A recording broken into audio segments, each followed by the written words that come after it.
Brake ng konti. Yan, ganyan, brake mo. Ano yung idea mo dyan, sir? Ano yung ginawa nyo pala? Style? Ang diskarte ko, sir, tinapat ko yung side mirror dyan sa may linya na puti. Tama. Pwede. Ganyan yun naman yung style. Ganun. Ganyan po, tapos Itapat mo. Yan. sagad sa kaliwa. Sagad sa kaliwa. Okay.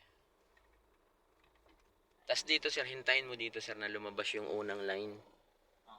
Yung dulo, dapat makita mo yung dulo ng unang line. Brake lang. Brake mo. Yan. Tapos reverse. Yan, medyo malayo na nga yan. Okay, full turn sa right.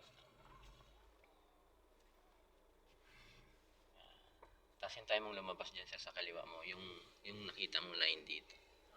Dapat parehas mayroong stopper, sir. Konting brake, konting brake, konting brake. Yan. Yan, konti lang yung stopper dito. Ibig sabihin sumobra yung atras mo. Bali, abante pa, sir. Hindi, kaliwa lang. Bawiin mo lang sa kaliwa. Hindi, bawiin mo yung manibela sa kaliwa. Okay.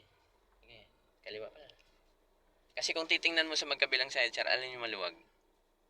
Maluwag dito, sir. Ay, dito pa. Diyan sa kaliwa. Sa kabila. Oo. Sige, kaliwain mo. Dagdagan mo. Ayan. Sige, atras. Para dumikit ka lang. Igas mo, sir. Igas mo. Kulang lang sa gas yan, sir. Ayan. Saka mo siyang bawiin ulit pag nakita mong ano na. Yan, na-open na dito. Brake. Bawiin mo na ulit, sir. Brake. Bawiin mo na ulit sa right. Bawiin mo, sir. Balik mo yung manibela sa right. Kailan kahit i-full turn mo lang. Para pag nag-straight, balik mo ulit sa dalawa. Ayan, brake. Ayan, straight mo yung manibela. Manibela lang. 1. Dalawa. Full turn mo siya eh. Dalawa. Ayan, okay. Atras. Sakto lang. Gas ka. Gas ka. Ayun. Pag hindi mo gagasolinahan yun, sir, hindi yun aakyat.